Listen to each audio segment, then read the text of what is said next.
할렐루야. 내 영혼이 잘되고 범사가 잘되고 강건하시기를 축원합니다.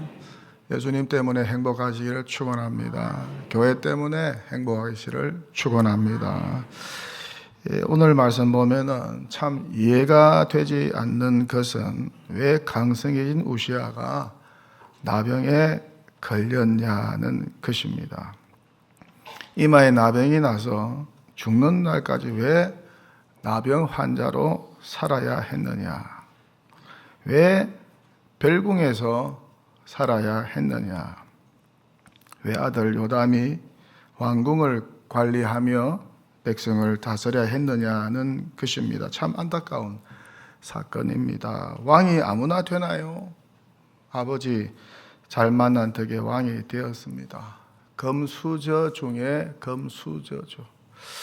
얼마나 큰 은총입니까? 그러면 겸손하게 감사하면서 지내면 되는데 부족한 게 뭐가 있어요? 맡은 일만 겸손히 잘하면 되는데, 그런데 강성하여지니까 사람이 달라집니다. 그렇게 겸손하던 사람이 교만하고 악을 행합니다. 월권하여 성전에 들어가서 향단에 분향하려고 합니다. 원래 성전의 분향은 어떻습니까? 제사장만이 할 수 있죠. 여호와의 법도입니다. 왕이라도 할 수가 없어요. 여호와께서 택한 제사장만 성전에 들어가서 분향할 수 있습니다. 그런데 우시아가 겁도 없이 성전에 들어가서 여호와의 법도를 어기고 향단에서 분향하려고 합니다. 왜 그랬는지 모르겠어요. 제사장 복장을 하고 성전에 들어가서 분향하는 것이 그렇게 좋아 보였는지, 그러자 대제사장 아사랴가 용맹한 제사장 80명을 데리고 왕의 뒤를 따라 들어가서 이렇게 말을 하죠. 본문 18절입니다. 우시아 왕 곁에 서서 그에게 이르되 우시아여, 여호와께 분향하는 일은 왕이 할 바가 아니요 오직 분향하기 위하여 구별함을 받은 아론의 자손 제사장들이 할 바니 성소에서 나가소서. 왕이 범죄하였으니 하나님 여호와에게서 영광을 얻지 못하리이다. 그랬더니 이 말을 듣고 우시아가 어떻게 하나요? 나가면 되잖아요. 분향을 멈추고 나가면 되잖아요. 그랬다면 얼마나 좋았을까. 그런데 그렇게 하지 않죠. 오히려 손으로 향로를 잡고 분향하려 하다가 화를 냅니다. 그랬더니 그 순간 이마에 나병이 생겼습니다. 자기는 몰랐겠죠. 화를 내는 순간 자기 이마에 나병이 생겼는지. 누가 먼저 알았을까? 분향을 말리던 제사장들이 먼저 발견한 것입니다. 그러자 대제사장 아사랴와 모든 제사장이 왕의 이마에 나병이 생긴 것을 보고 성전에서 급히 쫓아냈습니다. 이에 대하여 성경은 이렇게 토를 달고 있어요. 여호와께서 치심으로 왕도 속히 나가니라. 벌 받았다는 말이겠죠. 왕도 잘못하면 하나님의 심판을 받습니다. 그렇게 여호와의 법도를 무시하고 불순종하다가 나병이 들어서 죽는 날까지 나병 환자로 별궁에 격리되어 살다가 죽습니다. 이후 그 아들 요담이 대신 왕이 됩니다. 남유다의 제10대 왕 우시야의 이야기입니다. 그는 16세에 즉위해서 52년간 BC 791년부터 739년까지 통치하였습니다. 군사 경제적 부흥을 이끌었습니다. 하나님을 구하는 동안에는 형통하여 블레셋 에돔 등을 정복하고 국방을 강화하였습니다. 하지만 강성한 이후에는 교만해져서 악을 행하고 제사장 직분을 침범하다가 한센병에 걸려서 저 별궁에 격리된 채 비참한 말로를 맞이하였습니다. 그 아들 요담은 16년간 남유다를 통치하였습니다. 선정을 베풀었습니다. 우시아의 아버지는 아마샤입니다. 아마샤는 25세에 즉위하여서 29년간 통치하였습니다. 처음에는 하나님 보시기에 정직히 행하였으나 에돔과의 전쟁에서 승리한 후에 교만하여, 그도 강성해지니까 교만하여 우상을 수입하여 섬기는 악한 일을 자행하다가 북이스라엘과 전쟁에서 대표하는 수모를 당하게 되고 결국 반역자들의 손에 의해서 살해되어 죽습니다. 우시아의 아버지 아마샤도 처음에는 여호와 보시기에 정직하고 온전하였습니다. 처음에는 다 그래요. 하지만 왕위가 굳건해지고 에돔과의 전쟁에서 승리하게 되자, 그렇게 강성해지자 교만하여 여호와의 법도 어기고 에돔에서 우상을 수입하여 우상을 경배하고 분향하였습니다. 이 여호와께서 한 선지자를 보내어서 왕을 책망합니다. 하지만 그는 듣지 않습니다. 그 일로 결국 이스라엘과의 전쟁이 일어나게 되고 패전하게 되고 반역이 일어나서 죽습니다. 비참한 최후를 맞이합니다. 이것을 보고도 그 아들 우시아가 깨닫지 못했습니다.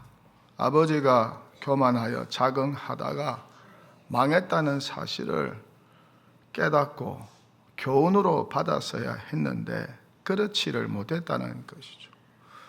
그도 아버지의 전철을 밟다가 비참한 최후를 맞이하였습니다. 역사적 교훈을 잘 받는 사람이 지혜로운 사람이죠. 그래서 늘 역사책을 곁에 두어야 합니다. 성경의 역사서를 자주 읽고 묵상하면 지혜가 생깁니다. 우시아가 16세의 아버지 아마샤를 대신하여 남유다의 왕이 되었습니다. 처음에는 굉장히 겸손했어요. 여호와 보시기에 정직하였습니다. 선정을 베풀었습니다. 스가랴 선지자의 영적 지도를 잘 받았습니다. 통치를 잘하였습니다. 이 일로 하나님이 그의 통치를 형통케 하셨습니다. 그러다가 블레셋과의 전쟁을 하게 되고 큰 승리를 거두고 그 땅에 성읍들을 건축하고 하나님이 그를 도와서 계속 전쟁에서 승리하게 도우셨습니다. 아라비아와의 전쟁, 마온과의 전쟁에서 승리하게 하셨습니다. 암몬 족속은 우시아 왕에게 조공까지 바쳤습니다. 그렇게 우시아가 강성하여졌습니다. 애굽 변방까지 그 소문이 퍼졌습니다. 약소국이었던 남유다가 우시아의 통치로 강대국이 된 것이죠. 농업 경제도 부흥시켰습니다. 군대가 강성해졌습니다. 휘하의 군대가 30만 7,500명. 군대의 무기도 막강하였습니다. 사방에 망대를 세우고 그곳에 군사와 무기를 배치하였습니다. 그렇게 그의 명성이 널리 퍼지고 하나님의 도우심으로 강성하여졌습니다. 이 정도 되면 정말 성은이 만극하옵나이다. 성은이 만극하옵나이다. 여호와 하나님께 매일 감사의 제사를 드려야 하지 않을까. 성은이 만극하옵나이다. 나같이 부족한 자를, 나같이 약한 자를 강건케 하신 여호와 하나님께 감사하면서 겸손히 맡은 왕의 직분, 왕의 직분 아무나 맡나요? 왕의 직분을 잘 감당했다면 얼마나 좋았을까? 부족한 게 뭐가 있습니까? 왕인데 이런 축복을 우시아가 받았는데 좀 겸손히, 다 겸손히 왕의 직분을 감당했다면 얼마나 좋았을까? 그런 아쉬움이 많이 남는 대목입니다. 그런데 오늘 성경 말씀대로 그가 강성하여짐에 그의 마음이 교만하여 악을 행하였다 말씀합니다. 그가 강성하여짐에 그의 마음이 겸손하여 선을 행하였다고 기록되었으면 얼마나 좋았을까. 정말 아쉬운 대목이죠. 정말 아이러니한 대목입니다. 잘나면 다 자기가 잘났어요. 그렇게 된 줄로 알죠. 하나님이 다 도와주어서 그렇게 잘 되었는데 그걸 모르고 자기가 잘났어, 자기가 똑똑했어, 자기가 노력했어, 자기가 유능해서 다 할 줄 알고 나중에는 교만 방자하여 하나님 위에 올라갑니다. 하나님을 올라타서 이야 이리야 일로가 절로가 합니다. 하나님의 법도를 무시하고 우습게 생각하고 주의 종인 제사장과 선지자도 우습게 여기고 함부로 대하고 그렇게 사람이 변절하게 됩니다. 이런 경우가 종종 있습니다. 우시아의 경우도 마찬가지입니다. 그렇게 강성하여 짐에 마음이 교만하여 악을 행하다가 하나님의 심판을 받아 나병 환자가 되고 오랫동안 별궁에 격리되어 살다가 죽습니다.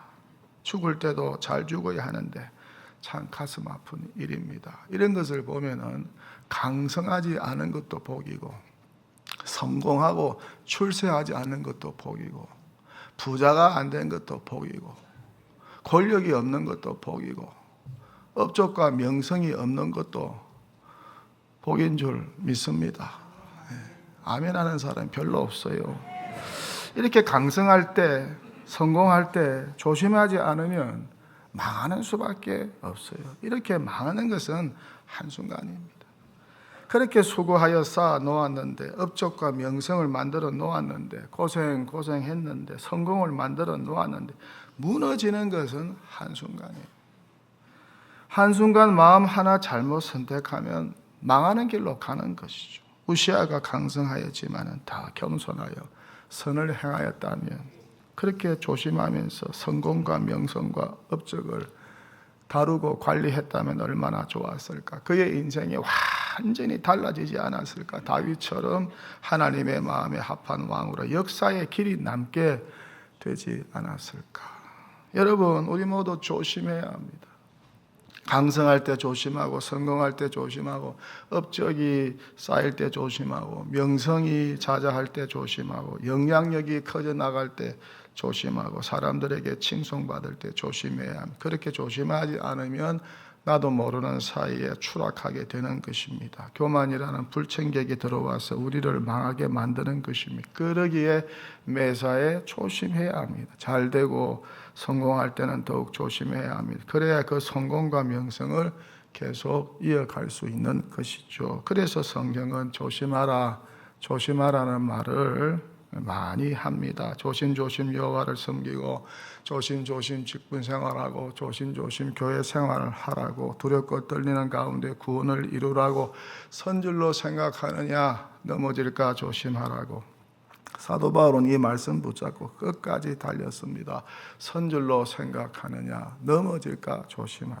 고린도 교회가 뭐 좀 잘났다고 파당을 짓고 위세를 떨치고 자기 자랑을 하고 은사를 좀 받았다고 교만하여 자기 자랑하고 하나님의 종인 사도 바울도 우습게 여기고 무시하고 잔소리 듣기 싫다고 그의 사도성을 의심하면서 우습게 여기니까 바울이 권면합니다. 교만과 방종에 빠진 고린도 교회를 향하여 경고합니다.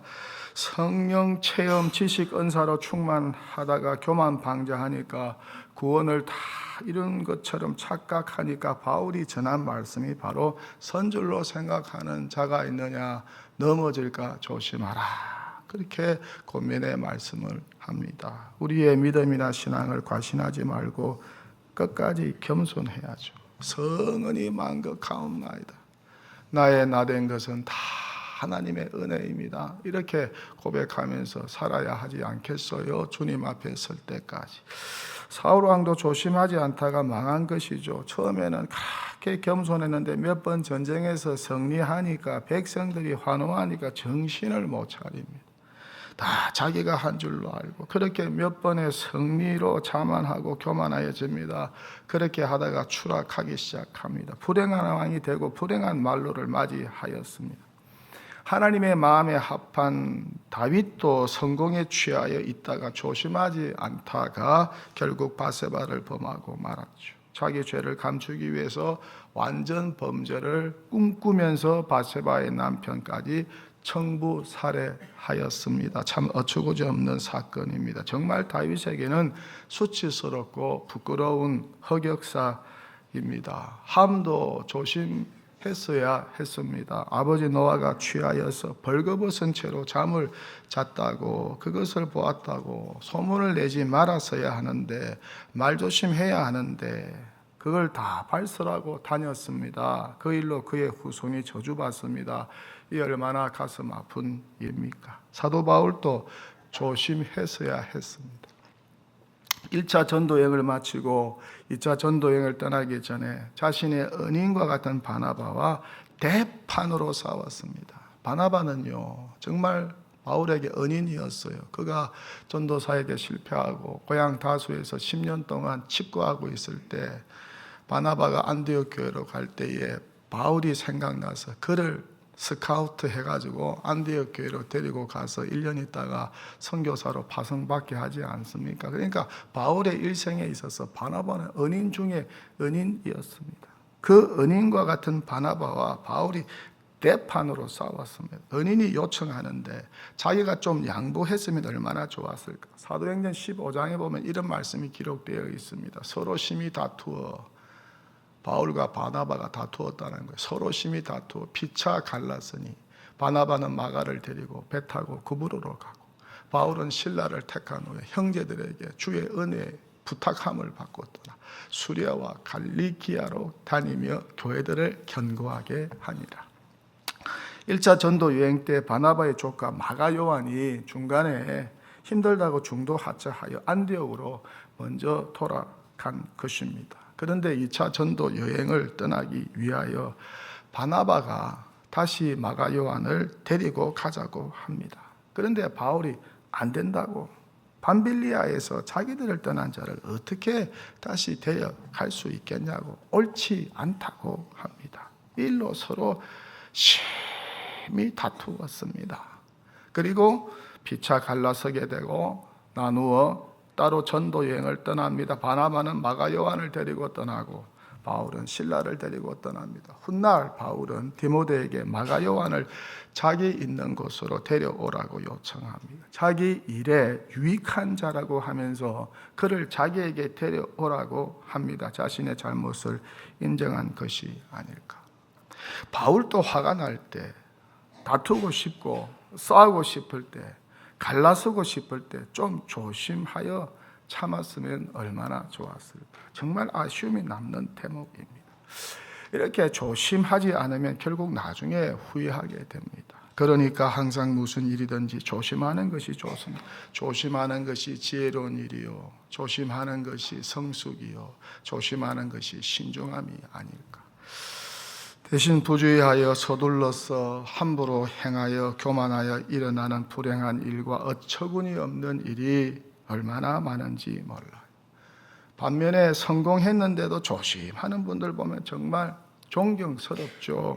여전히 겸손하고 선하시고, 저 정도로 성공했으면, 저 정도로 강성해졌으면, 저 정도로 힘이 있으면 큰 소리 칠 법만도 한데, 어깨 힘주고 무게도 잡을 만한데 전혀 그러질 않습니다.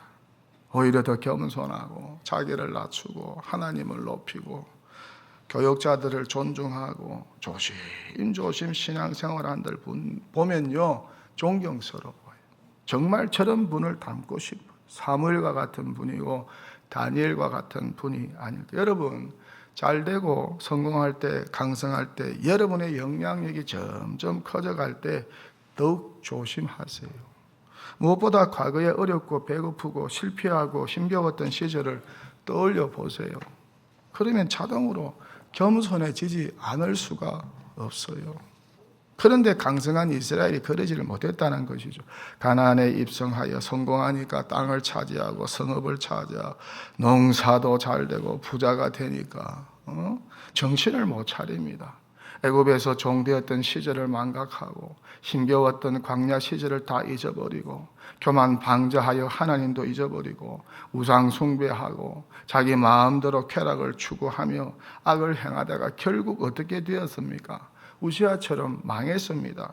회개하라고 각성하라고 하나님의 말씀을 전하는 주의 종과 선지자들을 우습게 여기고 그렇게 교만하다가 이스라엘은 결국 망하였습니다.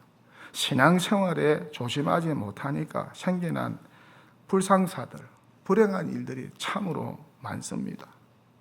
구약은 이스라엘이 이렇게 교만하여 실패하였으니 신약의 성도들이여 예수님처럼 겸손하여 흥하라고 하는 말씀 아니겠습니까? 조금만 조심하면 되는데 목회 생활을 하면서 이런저런 성공한 분들, 강성하여진 분들, 출세한 분들, 권세를 잡은 분들, 부자가 된 분들, 명성을 얻은 분들 많이 봅니다. 많이 만납니다. 교회 안이나 밖에서 많이 보고 만납니다. 그런데 어떤 사람은 불안합니다. 우시와 같이 될까봐 조심성이 전혀 없어요. 자기 자랑밖에 없어요. 신앙인인데도 하나님도 없고 예수님도 없어요. 자기 잘난 것밖에 없어요. 자기 자랑밖에 없어요. 다 자기가 잘나서 이렇게 되었다는 겁니다. 정말 위태합니다. 위태합니다. 저는 뭐 잘난 거 하나 없어서 감사하지요. 그래도 하나님이 부족한 종을 이곳 강단에서 사용하는 것을 늘 고맙고 감사하게 여기면서 교만해지지 않으려고 새벽마다 기도합니다. 여호와 하나님 이곳에서 세워주셔서 감사합니다. 지금까지 사용해 주셔서 감사합니다. 성은이 만극하옵나이다. 성은이 만극하옵나이다. 그렇게 매일 기도합니다. 조심조심 맡은 직분 감당하려고 기도하고 있습니다. 기도에서 멀어지면 교만해질 수밖에 없어요. 기도에서 멀어지면 교만해질 수밖에 없어요. 그게 사람이 성공한 사무엘, 성공한 다니엘, 성공한 다윗은 기도에서 멀어지지 않았습니다. 부활하신 우리 주 예수 그리스도는 늘 기도에 힘을 썼습니다. 새벽 미명에 매일 한적한 곳에 가서 혼자 기도하셨습니다. 최고로 강성한 분이 우리 주 예수 그리스도 아닌가요? 그 예수님도 기도에 힘을 썼습니다. 그러니까 겸손하고 온유하셨죠. 왕을 세운 사무엘 선지자는 기도하지 않는 것이 죄라고 여길 정도로 자신을 자책하면서 기도에 그렇게 힘을 썼습니다. 총리로 성공한 다니엘은 매일 3번씩 기도 시간을 정해놓고 기도하였습니다. 다윗도 얼마나 많이 기도했는지 몰라요. 그가 지은 기도의 시편을 보십시오. 밤낮 없이 기도했습니다. 사도 바울도 기도에서 멀어지지 않았습니다. 기도 많이 하다가 신령한 체험을 많이 하였죠. 기도 중에 그 영혼이 몸에서 나가서 낙원까지 보게 되었죠. 그런데 기도에서 멀어지면 결국 교만하여 망할 수밖에 없다는 것이죠. 기도는 조심하지 않고 함부로 행동하려는 우리에게 브레이크와 같은 훌륭한 신앙의 도구와 장치라는 것입니다. 기도를 자주 하고 기도를 많이 하면 영혼의 브레이크가 자주 걸려서 조심하게 되고 겸손하게 되고 과거에 배고프고 힘겨웠던 시절을 떠올리게 되고 주의 성령께서 매사에 조심하게 만들고 신중하게 만들고 겸손하게 만든다는 것입니다. 성령 하나님은 교만하고 함부로 행동하는 것을 좋아하는 우리를, 그렇게 엑셀레이드만 밟기를 좋아하는 우리를 브레이크 걸게 하여 주신다는 것입니다. 그렇게 우리를 신중하게 만들고 겸손하게 만듭니다. 과거에 힘겨웠던 시절, 배고팠던 시절, 실패했던 시절, 정말 별 볼 일 없었던 시절을 생각나고 떠오르게 만든다는 것입니다. 그러니 여러분, 브레이크가 없는 자동차를 한번 상상해 보세요. 브레이크가 없는 자동차를 상상해 보세요. 어떻게 될까요? 그 자동차의 최후, 그 자동차의 결말 어떻게 될까요? 기도는 우리의 신앙생활에 브레이크와 같다는 것이죠. 우시야 왕이 그렇게 기도하면서 자주 자신의 과거를, 정말 별 볼 일 없었던 과거를, 힘이 없었던 과거를 생각했다면 어떠했을까? 자신을 왕 삼아 주신 하나님의 은혜를 늘 기억하면서 살았다면 어떻게 되었을까? 강성했어도 겸손할 수 있지 않았을까? 강성해도 교만하지 않고 선을 행할 수 있지 않았을까? 강성해도 제사장과 하나님의 법도를 존중하지 않았을까? 삼손이 좀 조심했다면, 제자들이 좀 조심했다면, 솔로몬 왕이 좀 조심했다면, 가인이 좀 조심했다면, 아담이 좀 조심했다면, 사울 왕이 좀 조심했다면, 요셉의 형들이 좀 조심했다면, 가룟 유다가 좀 조심했다면, 베드로가 좀 조심했다면, 마가 요한이 좀 조심했다면, 범죄한 이스라엘의 여러 왕들이 좀 조심했다면 얼마나 좋았을까? 성경의 역사가 바뀌지 않았을까? 조심하지 못해서 일어난 불행이 많습니다. 조심하지 못해서 일어난 어처구니 없는 일들이 많습니다. 혹시 그 길로 가고 있지는 않습니까? 신약 성경에서 조심하라고 번역된 대표적인 헬라어 원어가 블레페테입니다. 뜻은 주의 깊게 살피다, 경계하다, 분별하다는 뜻입니다. 매사에 주의 깊게 살피고 분별을 잘 해야 합니다. 성경은 여러 곳에서 조심하라고 말씀하고 있습니다. 그대는 분노하지 않도록 조심하며 많은 뇌물이 그대를 거릇된 길로 가게 할까 조심하라. 욥기 36장 18절. 만일 서로 물고 먹으면 피차 멸망할까 조심하라. 갈라디아서 5장 15절. 그런즉 선줄로 생각하는 자는 넘어질까 조심하라. 고린도전서 10장 12절. 그러므로 스스로 조심하여 너희의 하나님 여호와를 사랑하라. 여호수아 23장 11절. 너희는 스스로 조심하라. 만일 내 형제가 죄를 범하거든 경고하고 회개하거든 용서하라. 누가복음 17장 3절. 그런즉 너희의 자유가 믿음이 약한 자들에게 걸려 넘어지게 하는 것이 되지 않도록 조심하라. 고린도전서 8장 9절. 너희는 스스로 조심하라. 그렇지 않으면 방탕함과 술 취함과 생활의 염려로 마음이 둔하여지고 뜻밖의 그날이 덕과 같이 너에게 임하리라. 누가복음 21장 34절 말씀. 설교를 마칩니다. 매사에 조심하여 하나님께 영광 돌리고 교회에 유익과 덕을 끼치면 얼마나 좋을까? 가정에 평안과 유익을 끼치면 얼마나 좋을까? 경거망동하여 서둘다가 교만하여 조심하지 못하다가 악을 행하여 하나님의 징계를 받은 우시아처럼 망하는 인생이 되지 않으면 얼마나 좋을까? 이런 불행한 인생이 아니라 오히려 겸손히 조심조심하다가 하나님의 인정과 축복을 받아서 흥한 사무엘과 같은 인생, 흥한 다니엘과 같은 인생이 되면 얼마나 좋을까? 이런 인생, 이런 신앙 되시기를 축원합니다. 하나님